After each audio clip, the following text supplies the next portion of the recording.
Hello friends, and welcome back to another virtual story time with Miss Liz. Today, we're revisiting an old favorite book of mine. I used to enjoy this book when I was about your age. Some of you may have read it before. Let's see if it looks familiar.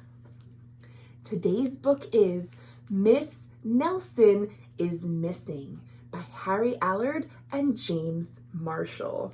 This is about a class of kids who misbehave and how they learn some manners in school. Here we go. Let's see what's going to happen. Miss Nelson is Missing by Harry Allard and James Marshall. The kids in room 207 were misbehaving again. Look at this scene. Spitballs stuck to the ceiling. Paper planes whizzed through the air.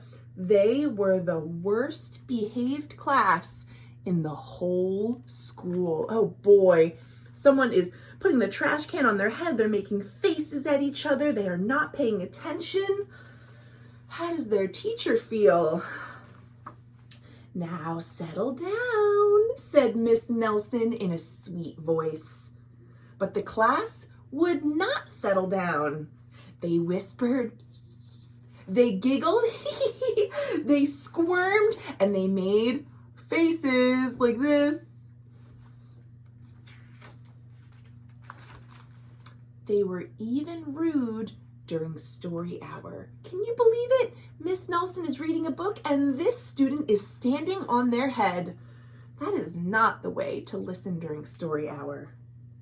And they always refused to do their lessons. This kid is actually drawing a picture of Miss Nelson, and it's not a very flattering picture either. "Oh, something will have to be done," said Miss Nelson. The next morning, Miss Nelson did not come to school. "Wow," yelled the kids. "Now we can really act up." They began to make more spitballs and paper planes. "Today, let's be just terrible," they said. They were planning to make the day very hard indeed for their substitute teacher, but "not so fast," hissed an unpleasant voice. A woman in an ugly black dress stood before them. "I am your new teacher, Miss Viola Swamp." Oh boy. And she rapped the desk with her ruler. "Where is Miss Nelson?" asked the kids. "Never mind that," snapped Miss Swamp. "Open those arithmetic books." Miss Nelson's kids did what they were told. Miss Viola Swamp was not playing around. They could see that Miss Swamp was a real witch. She meant business. Right away, she put them to work. Look at all these math equations. And she loaded them down with homework. Look at all those books. "We'll have no story hour today," said Miss Swamp. "Keep your mouths shut," said Miss Swamp. "Sit perfectly still," said Miss Swamp. "And if you misbehave, you'll be sorry," said Miss Swamp. Days went by, and there was no sign of Miss Nelson. The kids missed Miss Nelson. Seems like Miss Nelson's nice manner made it easy for the kids to misbehave. But now I think they might regret the way that they treated her, because Miss Viola Swamp, she is not as nice as Miss Nelson. "Maybe we should try to find Miss Nelson," they said. And some of them went to the police station. Detective McSmog was assigned to the case. He listened to their story. He scratched his chin. He said, "I think Miss Nelson is missing." Detective McSmog would not be much help. other kids went to Miss Nelson's house. The shades were tightly drawn and no one answered the door. In fact, the only person they did see was the wicked Miss Viola Swamp coming up the street. If she sees us, she'll give us more homework. And they ran. They got away just in time. Maybe something terrible happened to Miss Nelson. Maybe she was gobbled up by a shark, said one of the kids.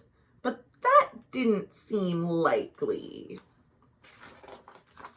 Maybe Miss Nelson went to Mars, said another kid.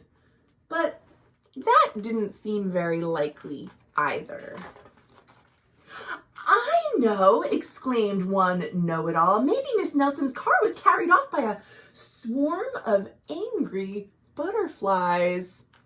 But that was least likely of all. The kids in room 207 became very discouraged. It seemed that Miss Nelson was never coming back, and they would be stuck with Miss Viola Swamp forever.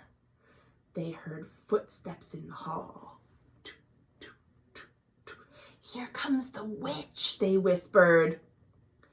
Hello, children, said someone in a sweet voice.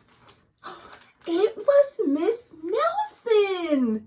Did you miss me? She asked. We certainly did, cried the kids. Where were you? That's my little secret, said Miss Nelson. How about story hour now? Oh, yes, cried the children. Miss Nelson noticed that during story hour, no one was rude or silly. What brought about this lovely change? She asked. That's our little secret, said the kids. And back at home, Miss Nelson took off her coat and hung it in the closet right next to an ugly black dress. When it was time for bed, she sang a little song. I'll never tell, she said to herself with a smile. And if you look closely, you might see some more hints as to what really happened in the story. Do you see a fake nose? Do you see a wig up on the shelf? Does it seem like maybe Miss Nelson knows more about Miss Viola Swamp than she's letting on?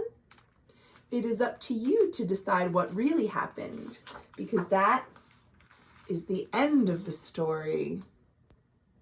P.S. Detective McSmog is working on a new case. He is now looking for Miss Viola Swamp. Do you think he'll find her? And that is the end. I hope you all enjoyed this book. I think it has stood the test of time and is still a really awesome story. Thank you all for joining me again today, and I'll see you soon for more great books. Thanks for watching.